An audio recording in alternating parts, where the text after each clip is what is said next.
ഞാൻ ഇന്നലെ രാത്രി 9:26 VP എന്നെ വിളിച്ചിട്ട് ഇന്നത്തെ ഫീച്ചർ പ്രസന്റേഷൻ എടുക്കണമെന്ന് പറഞ്ഞു. അപ്പോൾ ലൗഡ് സ്പീക്കറിലായിരുന്നു. എൻ്റെ വൈഫ് പറഞ്ഞു എടുത്തോ എന്ന് പറഞ്ഞു.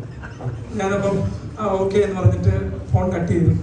അതിപ്പോൾ എൻ്റെ വൈഫ് എന്നോട് പറഞ്ഞു, അതെ കുറച്ച് നാൾ മുമ്പ് പാത്രം കഴുകുന്നതിനെ പറ്റി നമ്മളൊരു വീഡിയോ ഇട്ട് അതിന് നല്ല റീച്ച് കിട്ടിയായിരുന്നു.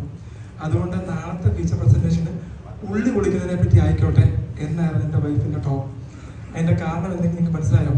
കഴിഞ്ഞ 2 വർഷമായിട്ട് അന്ന് പറഞ്ഞ വീഡിയോയുടെ അടിസ്ഥാനത്തിൽ ഞാൻ എന്നും പാത്രം കഴുകുന്നുണ്ട്. ഇന്ന് തൊട്ട് വൈഫ് ഉദ്ദേശിച്ചത് ഉള്ളി പൊളിക്കുന്നതാണെങ്കിൽ ആ വീഡിയോ എടുത്തതിന് സ്ഥാനത്ത് നാളെ തൊട്ട് എൻ്റെ ഡ്യൂട്ടി ഉള്ളി പൊളിക്കുന്നതോടാകും. അപ്പം താങ്ക് യു സോ മച്ച്. അപ്പം ഇങ്ങനെയുള്ള ഡ്യൂട്ടികൾ നമ്മൾ ഏറ്റെടുക്കേണ്ടതാണ്. അപ്പം ഞാൻ പറഞ്ഞു വരുന്നത്, ഞാനിപ്പോൾ നമ്മുടെ ഗ്രൂപ്പിൽ BNI ഇതിൽ ഞാനൊരു വീഡിയോ ഇട്ടിട്ടുണ്ട്. നമ്മുടെ ഇത് നിങ്ങളെല്ലാവരും മിസ്സായി കാണും. കാരണം എൻ്റെ ഒത്തിരി ബൾക്ക് മെസ്സേജ് വരുന്നതുകൊണ്ട് തന്നെ നിങ്ങൾ വീഡിയോസൊക്കെ മിസ്സാകാറുണ്ടെന്ന് എനിക്കറിയാം. ആ വീഡിയോ ഒന്ന് തുറന്ന് നോക്കുക. കാരണം ഒരു നാഷണൽ റെക്കഗ്നേഷനാണ് എനിക്ക് കിട്ടിയിരിക്കുന്നത്. അത് ഇന്ത്യയിൽ 4 റിവ്യൂ വന്നതിൽ 2 ലക്നൗ, 1 ഡൽഹി, 1 കേരളത്തിൽ നിന്ന്, തിരുവല്ല എന്ന ലെൻസപ്ലിക്സ് ആണ്. അത് മയോപ്പിയ ടൈംസിൽ ന്യൂസ് ലെറ്ററിൽ വന്നിരിക്കുന്നതാണ് SLRന്റെ. അപ്പം ഇത് വന്നതിൻ്റെ അടിസ്ഥാനത്തിൽ ഞാനൊരു ടോപ്പിക്ക് പറയുന്നത്, ശരിക്കും എൻ്റെ കള്ളക്കടയാണ്, വ്യാപാരിയാണ്, ബിസിനസ്സുകാരനാണ് എല്ലാവർക്കും അറിയാം. എന്നാൽ ഞാൻ ഇതിലോട്ട് എത്തിപ്പെടാനായിട്ട് എങ്ങനെയാണ് എന്ന് ജസ്റ്റ് ഒന്ന് പറയാം. എനിക്ക് തോന്നുന്നത് ഒരു 21 വർഷം 2004 ബാച്ച് ഒക്ടോബറിലാണ്. 21 വർഷമായി ഞാൻ ഈ കണ്ണിനെ പറ്റി മാത്രം പഠിച്ചുകൊണ്ടിരിക്കുകയാണ്, പഠിത്തം കഴിഞ്ഞ്. അപ്പം ഇതിനു മുമ്പ് ഒരു 12 വയസ്സുകാരൻ, അതായത് 7ാം ക്ലാസ് പഠിക്കുന്ന എൻ്റെ സമയത്താണ് ഞാൻ ആദ്യമായിട്ട് ബുള്ളറ്റ് ഓടിക്കാൻ തുടങ്ങി. ഞാൻ നേരത്തെ പറഞ്ഞിട്ടുണ്ട് KK 854. അപ്പോൾ എൻ്റെ ഫാദർ അതിൻ്റെ താക്കോലൊക്കെ ഊരി വെച്ചിട്ട് ഉന്തി പഠിക്കാൻ പറഞ്ഞു. ഞാനങ്ങനെ ഉന്തി പഠിച്ചുകൊണ്ടിരിക്കുന്ന സമയം അതേ വർഷമാണ് എൻ്റെ ഫാദർ ബേസിക് ഒഫ്താൽമോളജിയുടെ ഒരു ബുക്ക് എന്നെ വൈകിട്ട് കടയിൽ നിന്ന് വന്നതിന് ശേഷം എന്നെ ഏൽപ്പിച്ചിട്ട് പറഞ്ഞു, നീ പഠിക്കാൻ പോകുന്നത് ഇതാണ് എന്ന് പറഞ്ഞു. ഞാൻ പഠിച്ചുകൊണ്ടിരുന്നത് കോട്ടയം വിദ്യാഭ്യാസ സ്കൂളിലാണ്. അതേ വർഷം 7ാം ക്ലാസ്സിൽ ഞാൻ തോറ്റുപോയി. അപ്പം തോൽവി എന്ന് പറയുന്നത് മമ്മൂക്ക പറയുന്ന പോലെ തോറ്റു പഠിക്കണം എന്ന് പറഞ്ഞു കഴിഞ്ഞാൽ തോക്കുന്നത് അത്ര സുഖമൊന്നുമല്ല. കാരണം ഒത്തിരി കഷ്ടപ്പെട്ട് പഠിച്ചിട്ട് ഫൈനലി തോറ്റു പോകുക എന്ന് പറഞ്ഞു കഴിഞ്ഞാൽ ഭയങ്കര ബുദ്ധിമുട്ടുള്ള കാര്യമാണ്.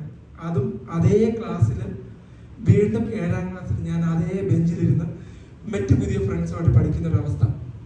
അന്ന് ഫസ്റ്റ് എൻ്റെ 7ാം ക്ലാസ് പഠിക്കുന്ന എൻ്റെ ഫ്രണ്ട്, എൻ്റെ കൂടെ ഇരുന്ന് പഠിച്ച ആള് 10ാം ക്ലാസ് പാസ്സായപ്പോൾ അന്നത്തെ SSLCക്ക് അദ്ദേഹത്തിന് 2nd റാങ്ക് ആയിരുന്നു. ആശിഷ്. ഇന്ന് അദ്ദേഹം ന്യൂറോ ഡോക്ടറാണ് മെഡിക്കൽ കോളേജിൽ. ഞാൻ അന്നപ്പോൾ 10ാം ക്ലാസ് പാസ്സായിട്ടും ഇല്ല, കാരണം ഞാൻ 7 ഡൗൺ ആയിരുന്നു. അത് കഴിഞ്ഞ് എൻ്റെ ഫാദർ എന്നോടുള്ള എല്ലാ പ്രതീക്ഷകളും നഷ്ടപ്പെട്ടു. കാരണം സ്വാഭാവികമായിട്ടും പഠിക്കാൻ പറ്റാത്തൊരു മണ്ടനായിട്ടുള്ള മകനോടുള്ള ചില ദേഷ്യങ്ങളും കാര്യങ്ങളൊക്കെ ഓട്ടോമാറ്റിക്കലി ഉണ്ട്, ഏതൊരു പേരൻസിനെ പോലെ തന്നെ. അപ്പം ഞങ്ങൾ തമ്മിൽ ചെറിയൊരു അകൽച്ച ഉണ്ടായി. ഞാൻ അതിനുശേഷം എൻ്റെ അമ്മ വളരെ സപ്പോർട്ടീവായിരുന്നു. ഞാൻ വീണ്ടും അതേ ക്ലാസ്സിൽ പഠിച്ചു. എൻ്റെ പപ്പായുടെ ജ്യേഷ്ഠൻ മോൻ 8ലോട്ട് പോയി, ഞാൻ 7 തന്നെ. ഞാൻ പിന്നെ 7ാം ക്ലാസ് പാസ്സായി 8ലോട്ട് കയറി. 8 പഠിച്ചുകൊണ്ടിരുന്നപ്പോഴത്തേക്ക് എനിക്ക് മഞ്ഞപ്പിത്തം വന്നിട്ട് എക്സാം എഴുതാൻ പറ്റിയില്ല. വളരെ സന്തോഷം. എൻ്റെ സ്കൂളിലെ വിദ്യാലയ സ്കൂളിലെ അവരെൻ്റെ പേരൻസിനെ വിളിച്ചിട്ട് പറഞ്ഞു, ഇവനെ ഇവിടെ പഠിപ്പിക്കണം, വീണ്ടും 8ാം ക്ലാസ്സിലോട്ട് പഠിപ്പിക്കണം, അല്ലെങ്കിൽ ഇവനെ സ്കൂൾ മാറ്റിക്കണം എന്ന് പറഞ്ഞു. അങ്ങനെ എൻ്റെ അമ്മ ഒരു ഇതെടുത്തു, സ്കൂൾ മാറ്റാൻ തീരുമാനിച്ചു. അങ്ങനെ ഞാൻ കോട്ടയത്തുള്ള NSSലൊരു സ്കൂൾ മാറുകയാണ്. സ്കൂൾ മാറി കഴിഞ്ഞപ്പോഴത്തേക്കിന് എൻ്റെ എന്താ പറയുക, ഞാൻ 8ാം ക്ലാസ് പരീക്ഷ എഴുതിയാണ് ഞാൻ തോറ്റുപോയത്. അപ്പം വീണ്ടും എൻ്റെ ഫാദറിന് വീണ്ടും ഒരു അകർച്ചയായി, എനിക്ക് ബുള്ളറ്റ് കിട്ടുന്നില്ല.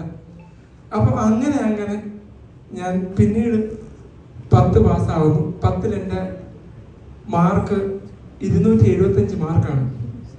275 മാർക്ക് എന്ന് പറഞ്ഞാൽ 3rd ക്ലാസ് മാർക്ക്. അന്ന് എൻ്റെ ബയോളജിയുടെ മാർക്ക് 10 മാർക്കാണ്. ഫിസിക്സ്, കെമിസ്ട്രി, ബയോളജി ഇത് 3 കൂട്ടിയാൽ മാത്രം ഞാൻ പാസ്സായി. ഞാൻ ഇന്നിവിടെ പറയാൻ കാരണം, അന്ന് ഞാൻ വരച്ച 4 മാർക്കിൻ്റെ ഫില്ലപ്പും 6 മാർക്കിൻ്റെ കണ്ണിൻ്റെ പടവുമാണ്. ആ ഒരു ഒറ്റ കണ്ണിൻ്റെ പടം മാത്രമാണ് എനിക്കറിയാം. കാരണം 7ാം ക്ലാസ് എൻ്റെ അപ്പൻ എന്നെ തന്നതാണ്. അങ്ങനെ 10ാം ക്ലാസ് വെച്ച് പാസ്സായപ്പോൾ എൻ്റെ ഫാദർ എന്നോട് ചോദിച്ചു, നീ ആണാണെങ്കിൽ പാസ്സാക്കി കാണിക്കണം പറഞ്ഞു.